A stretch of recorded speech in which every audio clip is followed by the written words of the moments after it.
Good evening. Welcome to Coffee Talk.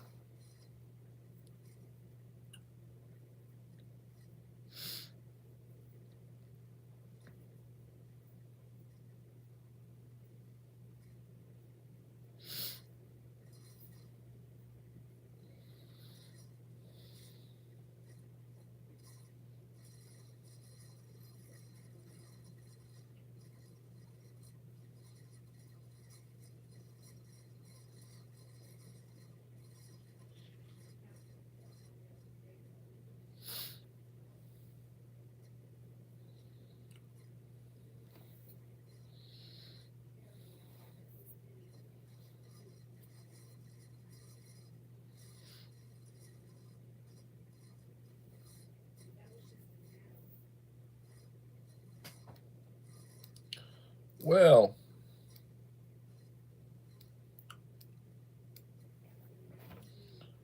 John Holmes, how are you doing, sir?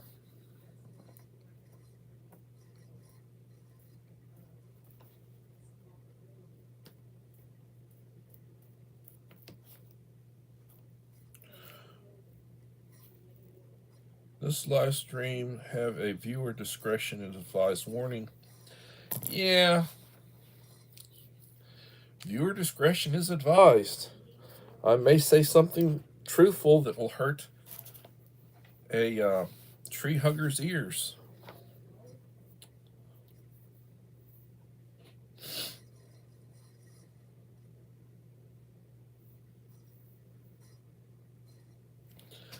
I'm considered a subversive. I'm one of those horrible deplorables that shop at Walmart.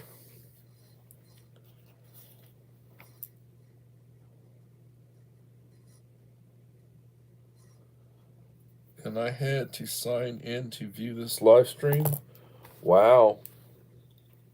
They may be trying to determine who I'm influencing. Mm.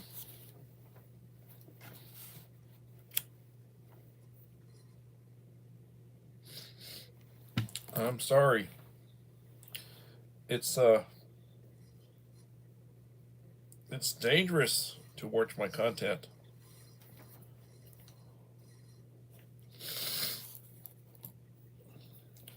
Might be one of the reasons you're probably the only one in here right now.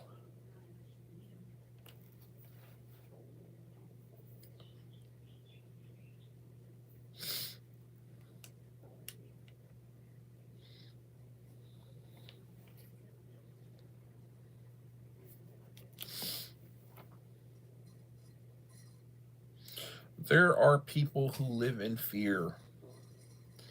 They live in fear of somebody judging them. They live in fear of offending somebody.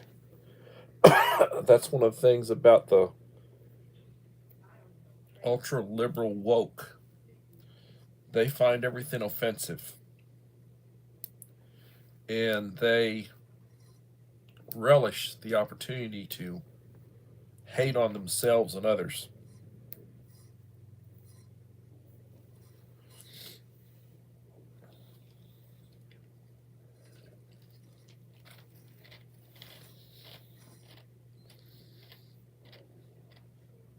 What would you like to talk about this evening? Buying space. Hello, Myra.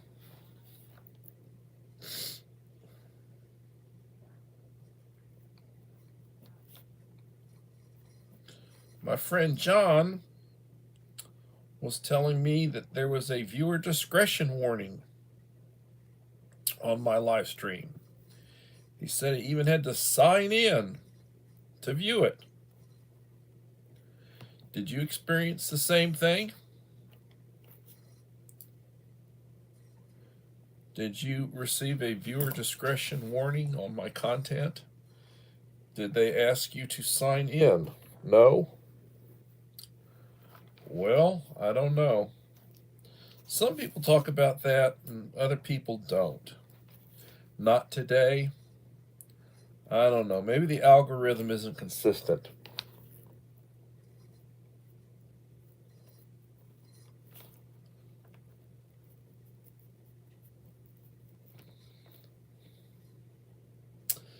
Thank you for the thumb. 2 in the house and 4 likes. Thank you for coming. Well, and people ask what my topic for today would be. I think I'd like to talk a little bit about education, about the situation with education, where we're at, where we're going, what's going on. 4 in the house and 5 likes.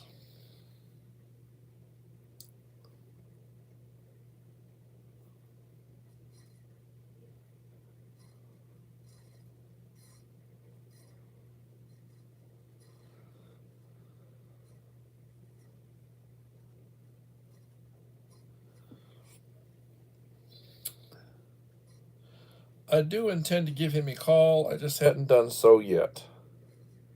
I think I will send him a text message. I did save his number. Gallbladder and a pix. Now, that's a combination.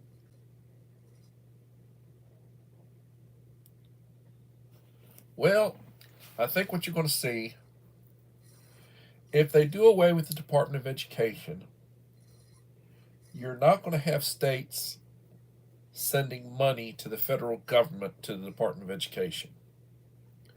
And what that means is that you have states that have more money, that have been sending bigger states, richer states.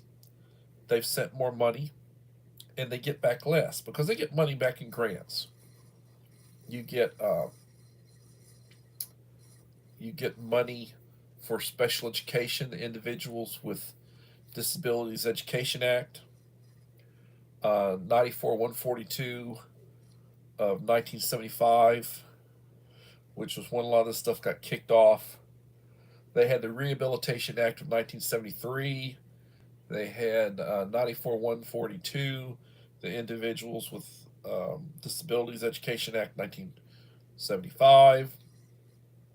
And you had the federal government sending money to the states from money they collected from the states. Carl Perkins money, vocational education, Carl Perkins. If they do away with the Department of Education, the federal Department of Education, then I don't see them collecting money from the states for education. And if that's the case, the states will keep their money. So the states that have more money or that send more money and get less back, they'll be in better shape because they keep their money. Now, the states that are what you call the poorer states, that get more money back than they send, those states are going to hurt.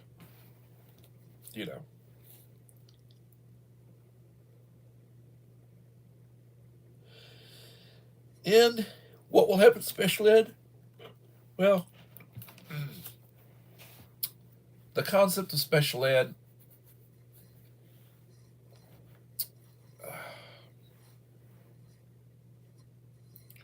well, they have all these different disabilities. The ones that receive more money, they spend more money. Like, let's say you've got kids who are mentally challenged, what they call it,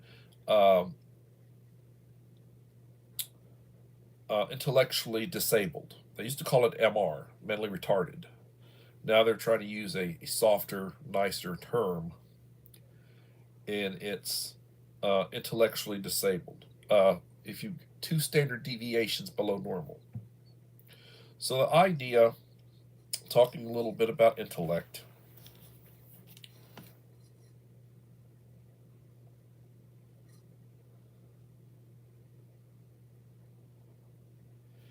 Yeah, and I heard Ron Jeremy was in trouble. They got him on some of that stuff that they were trying to get. Too many women were claiming he molested them, so they were prosecuting him, something like that. Jocelyn, you know, Stephen King used to be a high school English teacher. You like his horror novels? Hello, Jocelyn. Jocelyn's vlog of Taiwan.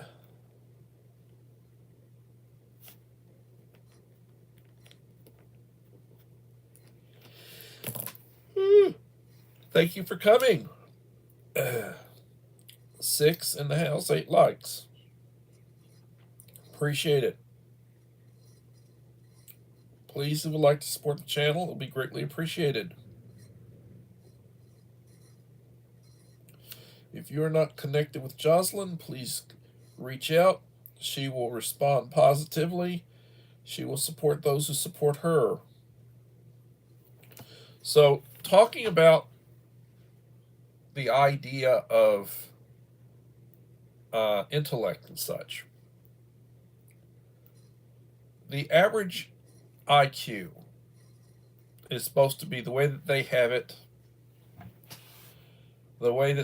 described. The average IQ is 100. Average IQ would be between 90 and 110. The vast majority of people are intellectually between an IQ of 90 and 110.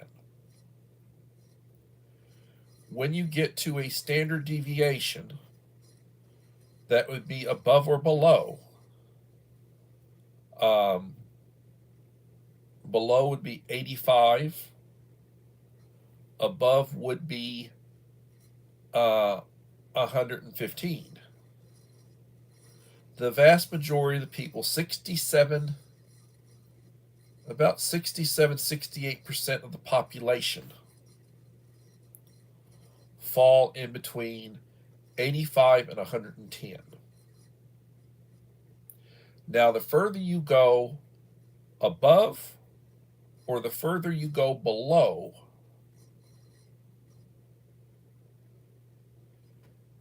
you have fewer people. So the idea being about 16% of the population would be the bright normal. And the higher up you go, the fewer there are. That would be above an IQ of 115. Likewise, about 16% of the population would fall into that category of below 85. And when you get to the point where you're talking about mentally retarded, which would be 2 standard deviations below normal 70, 15 points, 15 IQ points is a standard deviation. When you get to the point where you're 2 standard deviations below, you're dealing with 2% of the population reportedly. Now, between 70 and 55 would be 1% of the population, and below 55 would be 1% of the population. So the very, very, very low functioning would be about 1% of the population. Now, if you are someplace that's a rural society, somebody who falls into that 55 to 70 that you would consider to be mentally challenged, but they're not the very, very lowest. In a rural society, they would just be considered slow. They look normal. They pretty much talk normal. But intellectually, academically, they just would not be able to. So in a rural society where they're farmers and ranchers and people who basically just do all the basic stuff, they'd get along just fine. Like in China, out there in the rice paddies, they'd be just fine. It's the very, very lowest. What I guess they tend to be the Down syndrome and the ones that physically you can tell because of the way they look that they don't look normal. Those are the ones that are the very, very lowest, you know. And then, you look at the people who you would consider to be a genius, and there are very few of those. There are very few, very small part of the population. They look normal, you know. Now, um, a lot of them, the brighter people, they have better health. They're healthier. Um, they're sharper. They're sharper. And a lot of times you can't tell. You can't look at somebody. You don't look at Elon Musk if you didn't know who he was, and you just look at him and think, "Oh, that's a genius." He looks normal.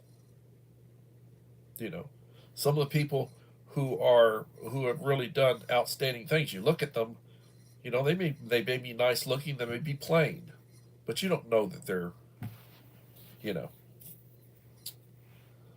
And I'm sorry I have not been paying attention. 6 in the house, 9 likes. Little Lone Prepper, welcome, Little Lone Prepper.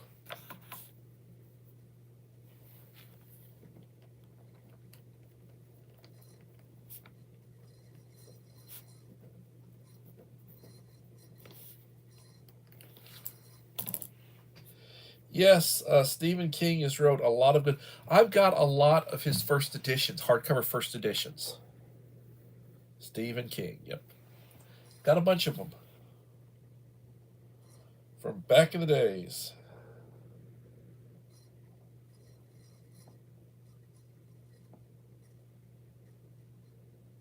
Well, okay.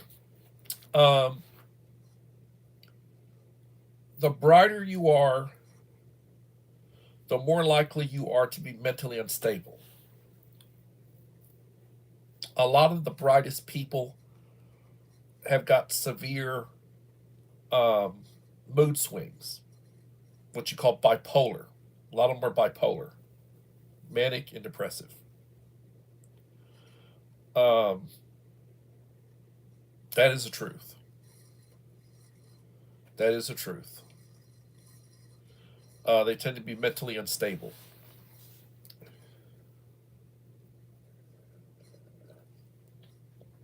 Drinking a Coke, leftovers from my dinner.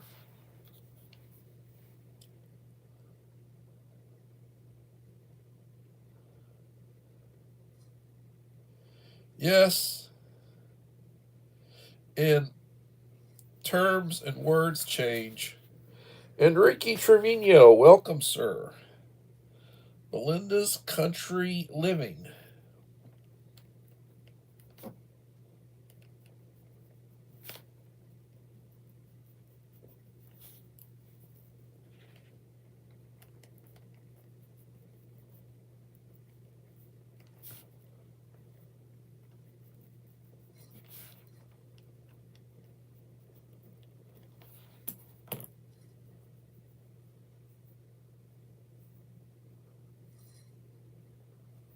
Oh, some of the geniuses are insane.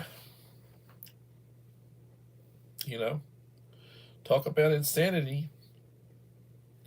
Some people are borderline insane.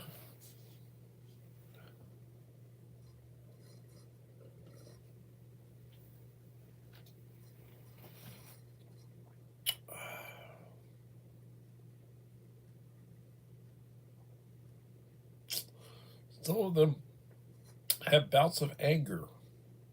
A lot of people have anger. Anger, hatred, the dark side.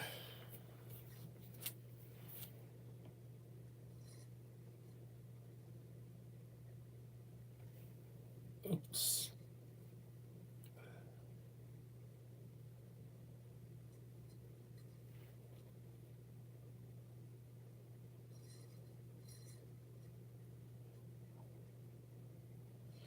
Well, Myra, you take it easy. Good night. Mom of 4 boys. Hello, Mom of 4 boys. Thank you for coming. Thank you for like number 10. Rachel.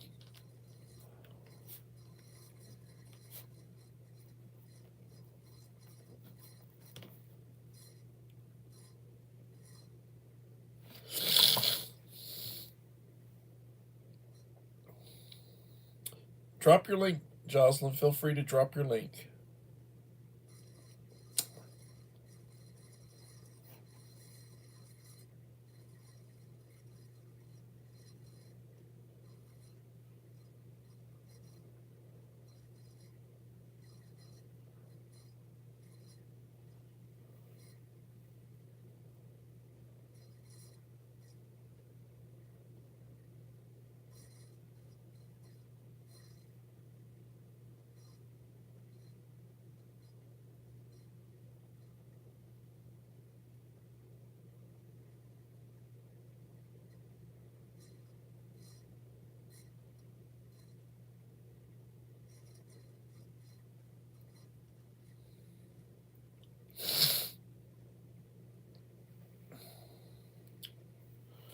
When I was a boy, um, I was determined not to be my father. My father was from Georgia, and he was what you'd call a redneck. He grew up horses. Back when he was a boy, they still rode horses regularly. Horses, wagons, carriages. Now they had invented the automobile. The automobile was expanding. More people were buying automobiles. But he grew up during that transition time. He was born in 1913. And, I mean, he'd go out, and he'd put on his gun belt, his Colt, revolver, bullwhip, saddlebags, custom made saddle. He had a horse named Junior, had a Tennessee gait. It's called Tennessee Walker. He had a cutting horse after Junior. Um, the first foal of Cutter King that was a world champion cutting horse. He got the first foal. Pride and Joy uh, was an Appaloosa cutting horse. That was my dad. You know, he was a redneck. Chewed tobacco. Back in the day, he smoked. Chewed tobacco. He was a good man. Good man, good provider, good father. A real old school. And I was determined not to be my dad. Uh, I did have his temper, but I tried to control it. Every once in a while, it'd get loose.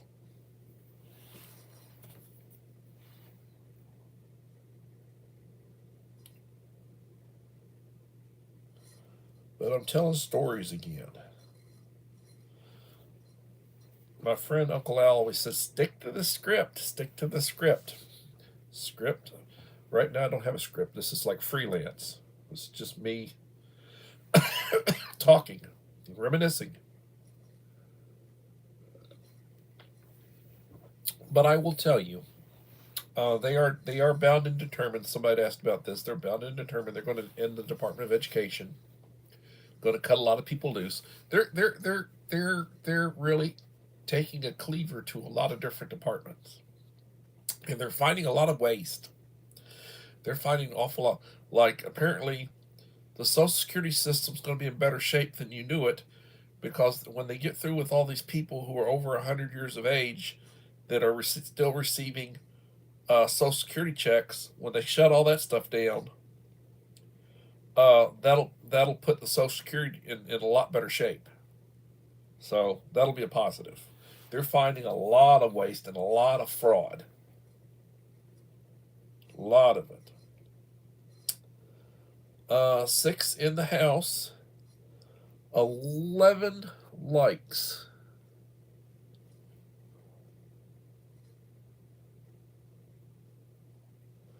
But I will tell you, uh, The states that are sending the most money will be in better shape because they're not going to have to send that money now, and they'll keep that, so they'll have more money in their pocket. Now, will they continue to use that same quantity of money for education in their states? If they do, then the education system will pick up money. But if they decide to cut it, like, the federal dollars that you get from special ed, or the federal dollars you get from Carl Perkins for vocational education, some of the programs that the Department of Education sends money on. Now, they also have requirements. They make you jump through hoops, like the testing business, you know, and the expectations, and then the rating system and everything. I think you're going to find that this rating system, they're going to revise that, or they're going to significantly lessen it or reduce it. I think they're going to try to look the other way on a lot of stuff. KP Heathen, my friend from Louisiana, welcome.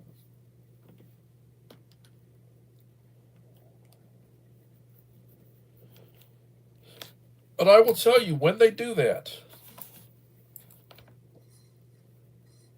everybody's worried about, the kids and their education, and how are they doing, and what will they do. Well, when they had the pandemic and they shut schools down, and they were doing homeschool, like where you were basically distance learning with computers and such,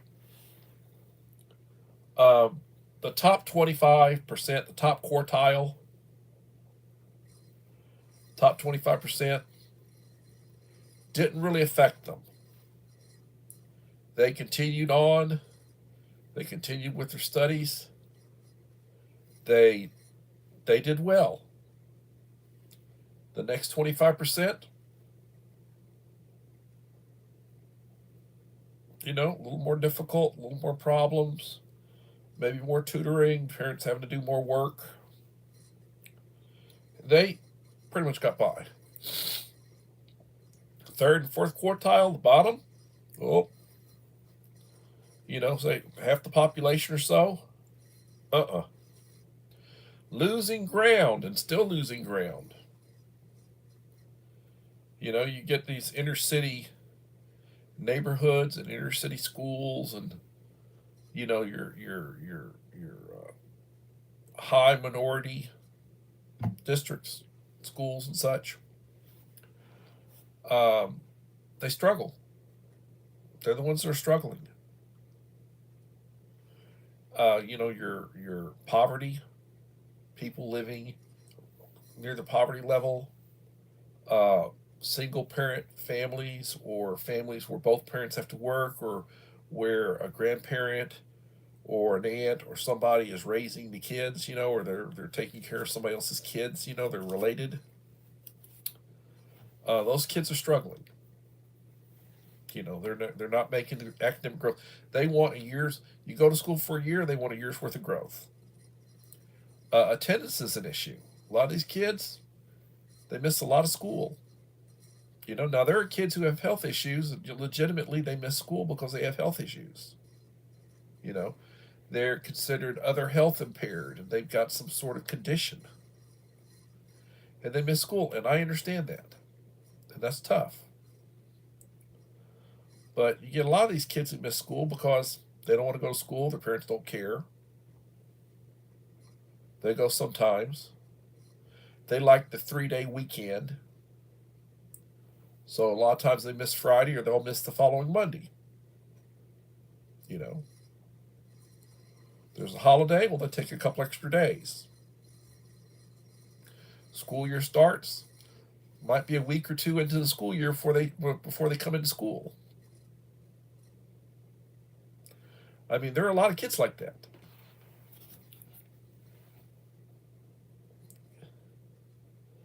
Idaho Garden Girl, welcome. How you doing?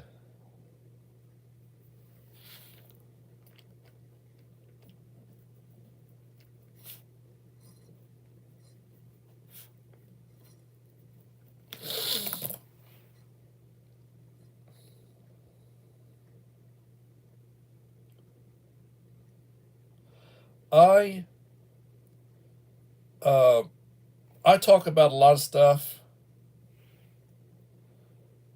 and there is a lot of stuff that I may not be qualified to talk about, or you think I'm BSing. But I have three education. I have 3 degrees in education. I have 2 graduate degrees in education-related fields. I'm highly qualified to talk about career education, and I'm highly qualified to talk about special education. Uh, I used to be a very big, and I'm still a very big advocate on early college, dual credit, where you have kids who are 11th to 12th grade, and they're taking college classes while they're in high school, and they receive high school and they receive college credit for them. A lot of the kids, their junior year, they're taking freshman college English. Take a semester of literature, take a semester of grammar. They go their senior year, they're taking their second year of college English. They're taking a semester of British literature and they're taking a second semester of grammar. And when they graduate from high school and they go to college, they already have the English out of the way. Likewise, a lot of them will take when they're senior, they're doing their government and economics. Well, they take it for college credit. They'll knock that out. As a junior, they take their U.S. history. They'll take it dual credit where they knock that out.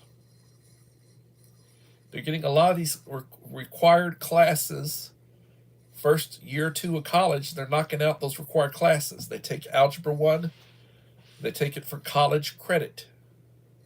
Knock out that math requirement. Maybe they're taking a science, a biology or something other. They get dual credit. Anatomy, physiology.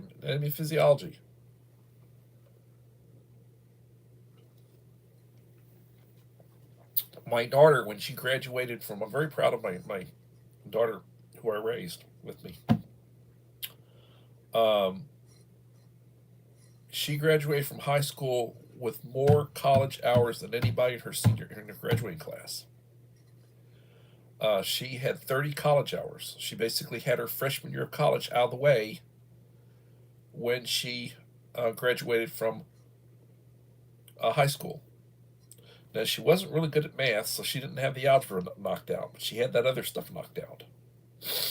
And she had her 2 years of English knocked out. So, yeah, she had a lot of that stuff knocked out.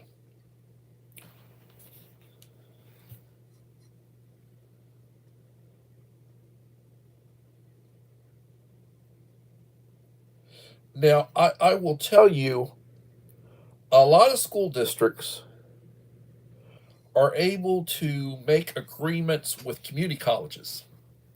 Like where I'm at, Victoria ISD. And I don't know if it's still the same. It used to be, and I don't know, but it used to be that they would charge $50 for a class. You'd pay $50 for a course.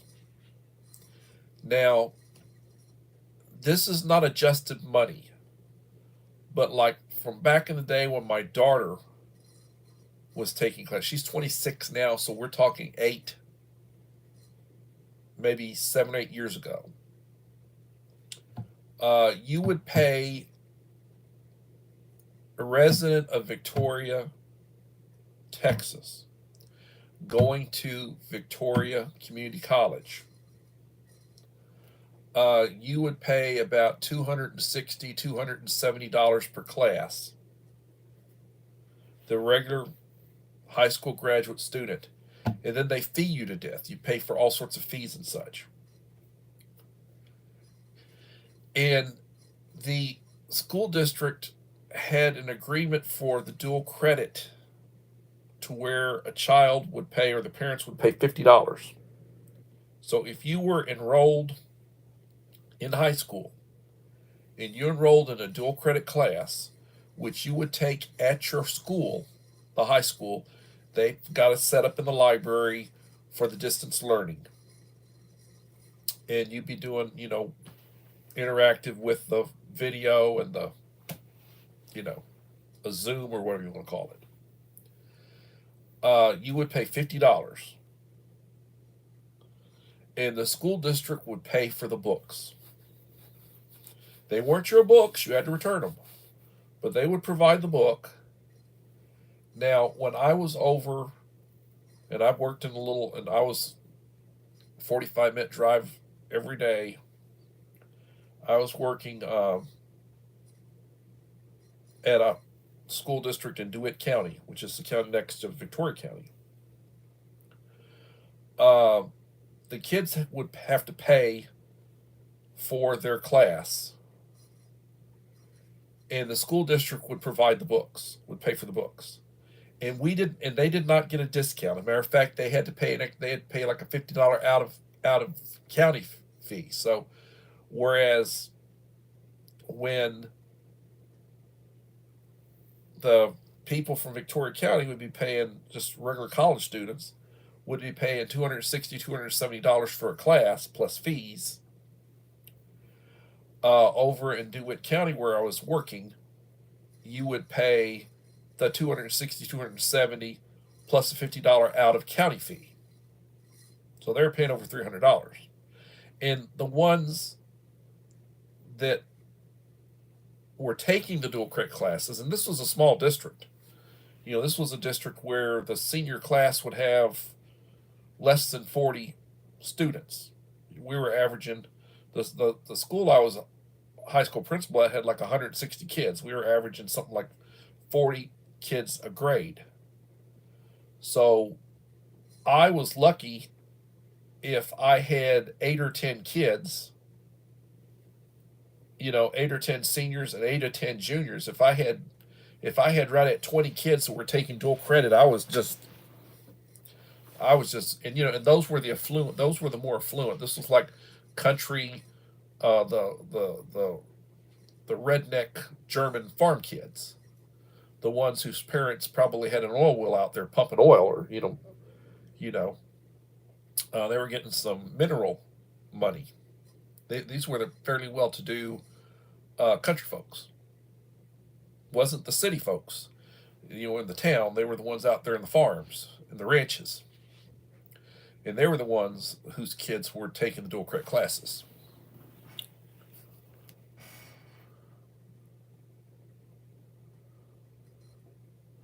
My kids got to take college classes while in high school.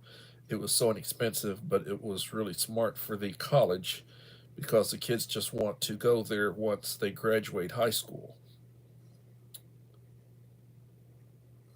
Well, and that is true. The idea is, you want to get them hooked where they want to get their college education. And, a community college is going to be the least expensive to get an associate's degree. You want to go get an associate's degree. You want to get your license. You want to get your certificate or certification, whatever. You're studying some sort of program, and you go to a community college. The RN program is a 3-year program. Want to be a registered nurse, 3-year program. LVN, which they really don't push the LVN program anymore. That's a 12-month program. Licensed vocational nurse, LVN. They don't make as much money as an RN. And then you go to the university and you get your BLN, your bachelor's of nursing. Bachelor's of nursing. You get a BL. Bachelor's of Nursing, and then a lot of will eventually go do the master's program to become a nurse practitioner or a physician's assistant. That requires a master's degree, and they make good money. They're making over $100,000 a year, and they're working under some physician. They're working at a doctor's office under some doctor. it's just like, psychiatrist. You take somebody who's a medical doctor who basically is a psychiatrist, and there aren't that many of them, but a lot of them, they're working and they're doing Medicaid billing. They're they're they're they're dealing with people who are um, their services are being paid by the government, and a lot of them will have a psychologist or a counselor working under them. So they go and they do med clinic. Like when I was a special ed director, I had kids that were I would occasionally have to go take them to the psychiatrist. I would help out, get their for their parents, give poor people, and they'd go for their med clinic. And basically, the psychiatrist would see them, spend maybe 10, 15 minutes with them once a month, and would prescribe them their medication. They'd write them a script for their medication. They're on some sort of, for their for depression or for mood swings or for whatever, you know. And they'd see them and basically, well, how are you doing? How do you feel? Are you eating well? Are you sleeping at night? And they'd ask them basic questions, and then they would adjust their medications or prescribe medication based upon their responses. And then, as far as counseling was concerned, they would receive services for somebody usually connected with the psychiatrist, a psychologist, a graduate level, master's level psychologist, or a master's level counselor, um, licensed, licensed counselor, uh, and they'd see them once a week, and they'd spend 45 minutes with them, and then they'd have 15 minutes for paperwork, and they're billing for an hour. And they were under the auspices that they'd get referred from the psychiatrist. And a lot of times they were working for the psychiatrist and they got a salary, or they would give a cut. They'd do a kickback. The psychiatrist, for referring them over, would get a little bit of that money, on a regular basis. And they'd see them an hour a week, 4 times a month, and they'd see the psychiatrist once a month for their med clinic, whatever meds they were taking. And that's the way that works, and still the way that works. It still works like that. Mike Crusher Reviews and my friend Yoda. I have been talking and I have not been paying attention to who's coming in. Ark Wildman, hello.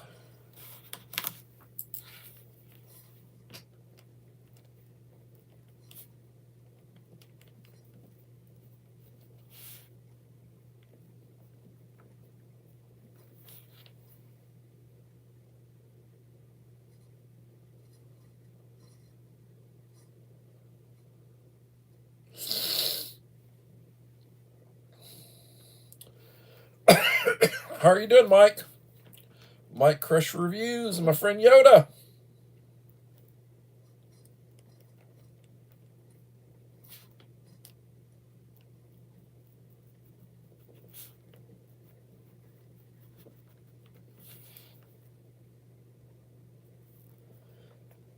In Yoda's blessed life. How's it going, Dave?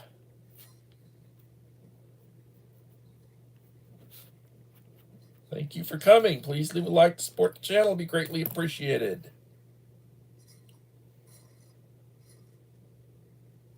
Well, I'm sorry it's not a good week. May the Lord bless and keep you and protect your family.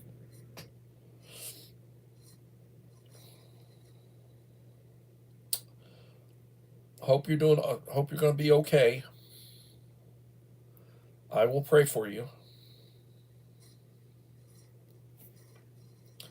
I get going talking about these things, and I just enjoy talking about it. But I will tell you, the reason my daughter is a clinical counselor and is getting her hours in to complete her license because she's an associate now. Um, she's got to get a total of 3,000 hours in before she can get her final license. Um, that was me. I basically directed her down the path. She got a bachelor's in psychology from University of Houston, and then she has a master's in clinical counseling, and she's getting her license. So right now she's a licensed associate. For her to be out on her own, she's got to get her complete her 3,000 hours. She's already passed her tests and everything. She just has to get her 3,000 hours in, and she's working on those hours, contact hours. So it is what it is, and I'm very proud of her. If I had things to do over again, I probably would have went into the same thing as opposed to administration.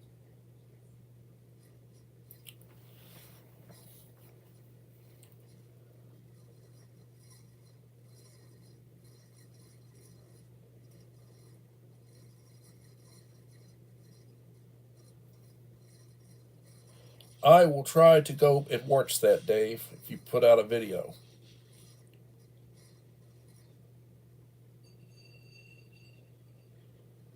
8 in the house, 16 likes.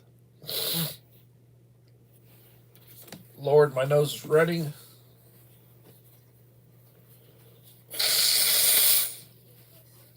I have been attending so many admission, review, and dismissal meetings on special ed kids, it's not funny.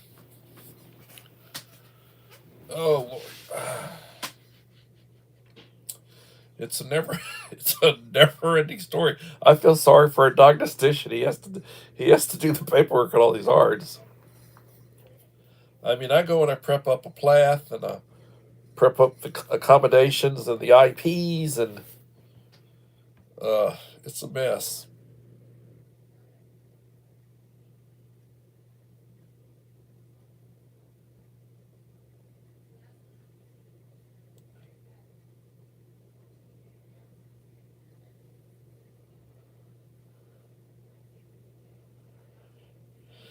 And you never know. You never know. I go for days where I do live streams, and then I go for days where I don't do live streams. It just depends on how the schedule is. I don't think I'll be doing a live stream tomorrow. Tomorrow is staff meeting day after school. I get up in the morning. I'm up at 5 o'clock or before. If I'm lucky, I get a cup of coffee and take my medication. Otherwise, I take it to school with me, and I'll drink my coffee at school in the morning. But I'm at school a little after 6:30, and I'm about a less than a 15-minute drive across town. Uh, and then it's just trying to take care of business. Right now, I'm trying to prep up ARDs, bunch of annual ARDs. Trying to get all the paperwork done. I've got to do. I've got my class. My classes are small, but kids, and I've got to basically keep them busy working. Got to record grades, do attendance. When I'm not available to do that, I've got two paraprofessionals that help me to do that. And I've been attending meetings, and I've been observing teachers teach, and I've been going to planned learning community meetings, and it's just I'm meetinged out. Really, it's just uh, everybody's stressed out over the upcoming STAR test. We'll be STAR testing. First week in March, they'll be benchmark testing the math. They benchmarked reading language arts here just recently, and they're all disaggregating how that went, and who's doing what, and what do we need to do, and how do we need to adjust, and what do we need to do based on scores, and all this sort of stuff. And they're all in a panic.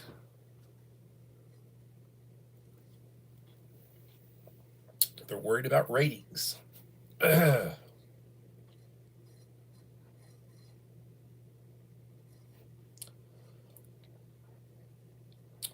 Dave, you deserve to have nice things.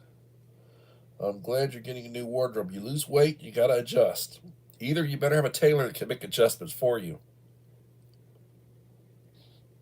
Like my shirts, my shirts are like tents. And in order to get my neck closed, 20-inch neck. So everything is. So my wife basically sews, and she split them for me, and she sewed them tighter so I'm can fit up here, and then so I'm not like a down here flapping in the breeze. She tightened all that up. I'm wearing shorts right now, so you can see my shirt, and I've got my undershirt on underneath it. And I'm wearing some shorts, jogging shorts.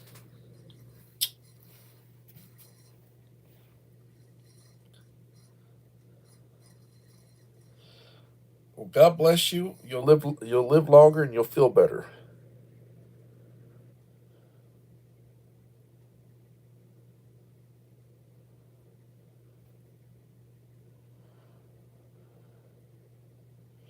And your whole body, your knees will feel better. If you got problems with your knees, lose weight, and it takes pressure off your knees, and they won't bother you as much.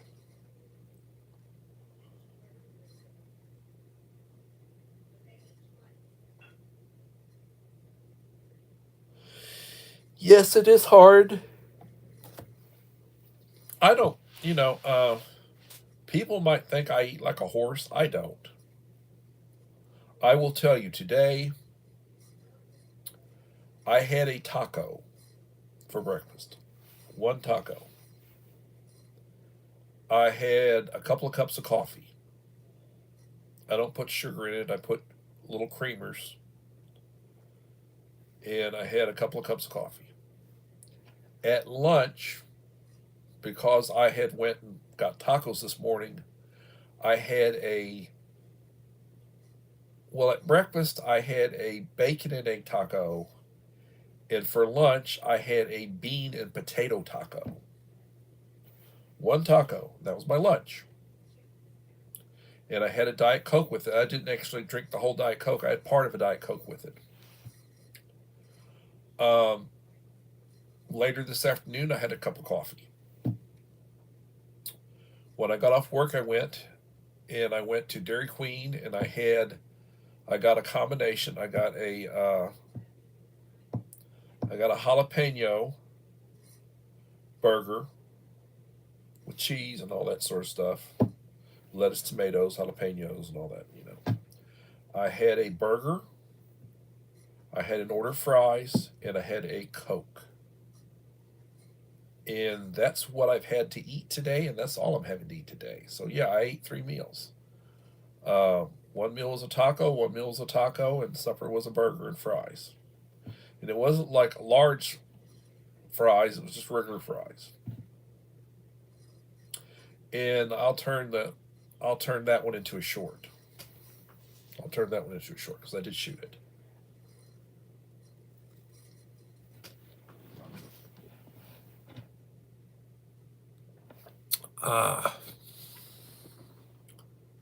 9 in the house, 16, 17 likes.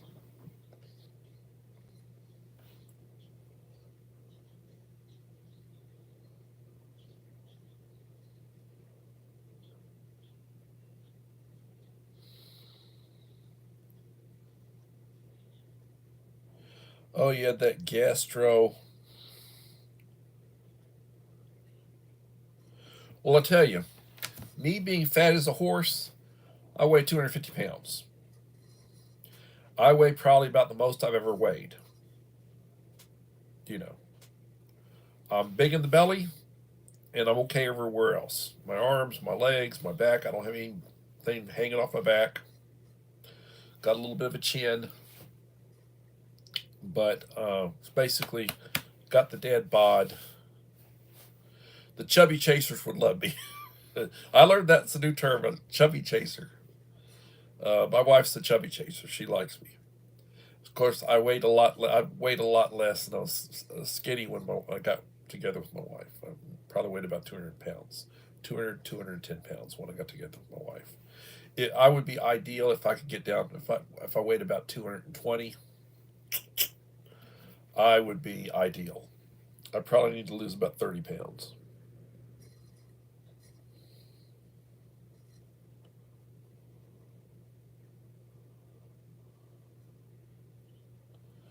Yeah, I can imagine. That's another thing about prepping. Guess I need to talk a little bit about prepping. You need to when you're talking about preps, you're talking about um, storage and long term storage and menus and what you're going to have. You basically need to be storing up stuff that you will eat, that people do eat. Don't be storing up stuff that you have no clue of, just because, well, I got this. It needs to be stuff that you really would eat. The other thing is you need to take into consideration how many mouths are you feeding. You can say, oh, I got a year's worth of food if you're by yourself. I got enough food for 365 days. And then all of a sudden you come up with a wife, and that food for a year turns into food for 6 months. And then you start looking at, well, I got a kid, and that food for 6 months might wind up being food for 3 or 4 months. You know. So how many people are you? What are you dealing with? That year's worth of food might wind up being a couple of months worth of food.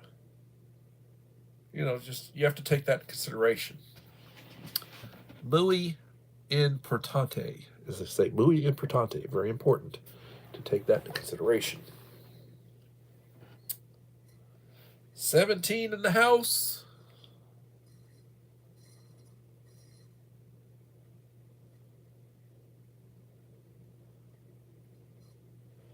But I'm very proud of you, Dave. Very proud.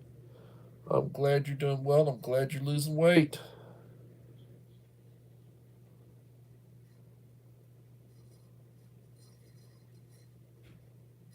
Oh yes, and kids will eat you out of house and home. Kids eat like a horse.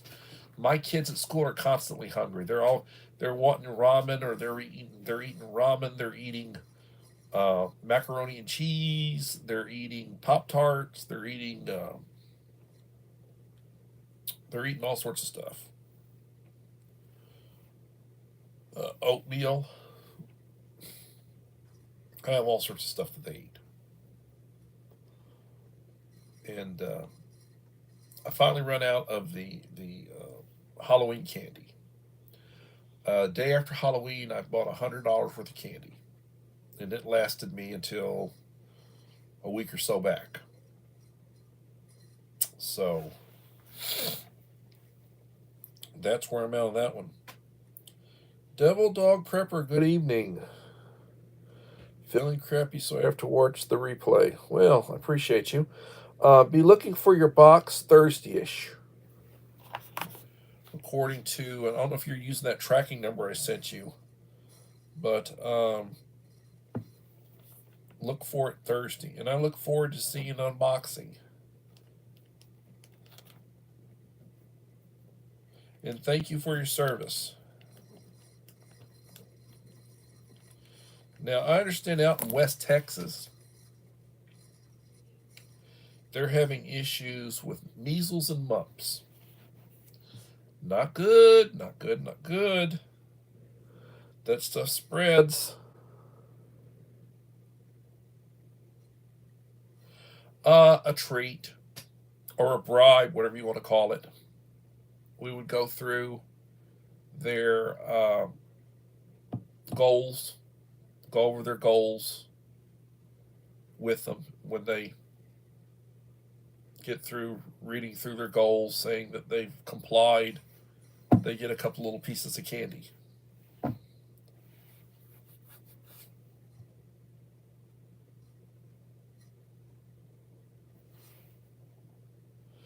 The Lord bless and keep you, sir.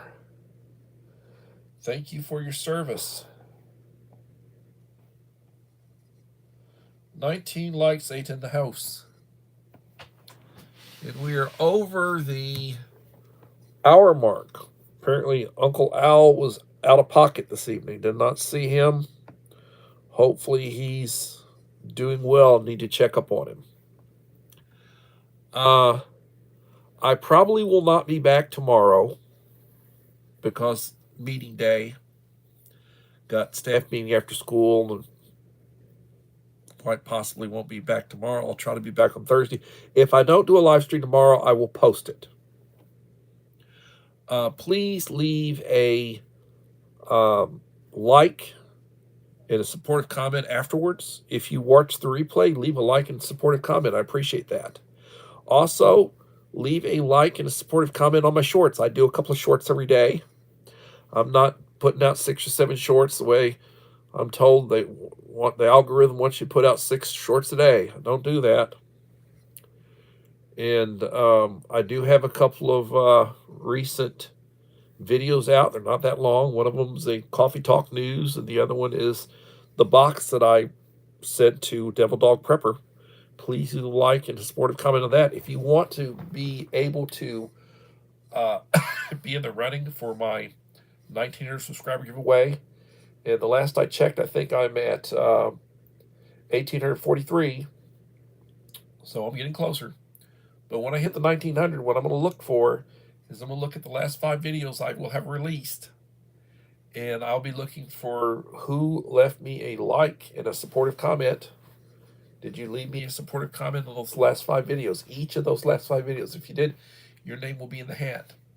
And when I draw that name out of the hat, that will be the winner. And you'll get a real nice box from me.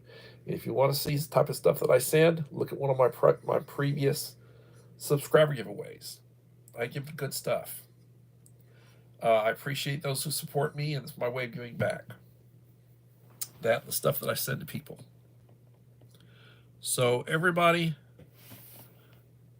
life is short. You never know how many days you have. When you wake up in the morning, thank God for the day. Take medication. Make sure you take your medication. Drink a cup of coffee. Say the Lord's Prayer. Contemplate the day. Treat people the way you want to be treated. Lead by example. And remember, be prepared. And everybody, please have a blessed day. Thank you. Bye-bye.